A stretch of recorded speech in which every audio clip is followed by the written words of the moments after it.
Ki khubor ka Batisi TV. Lawan Rashapi da ka Frank Motors. The dark is here to rule. Ka IZ Group of Institution Bangalore, kadai ke college babhatam nagabanta ke jingkuli nursing but paramedical course, hospital training, pinyo scholarship but 6% ka kam, haki hospital bahedo India but shabari. Na banta ke jingkuli ke jingsio ka baret but pila ban legu ban kuli da ke education loan, pila ruban sekolah ho number kandai nyo saw san riu pranot. Lani kandai pran riu laisan, ar riu kandai pra. Usembut Menteri Rangba Kejelau bak senyau bahalang dahar ubapet ya ketrat transport jong ke sorkar jela.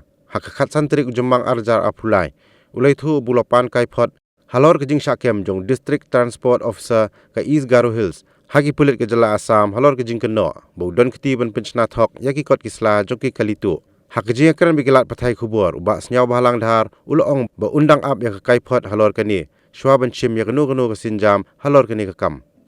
Hakasengi khatsau trik ujemang arja apulai. District Transport Officer jong ke East Garo Hills. Ujene keli G Moment. Ula Syakem haki Pulit jong ke jela Assam. Halor ke jingdon keti ban pencenat hok yaki kot kisla jong ke kali basyutu. Ya uni officer lakem du Circle Inspector Usiraj Ingti. But officer in charge ke Agia Police Station Umani Moy Tamuli. I'm yet to get exactly information news activities today, so let me get fast what are the actual things happening so I'll be able to inform you. We'll see, we have to do accordingly what we should do.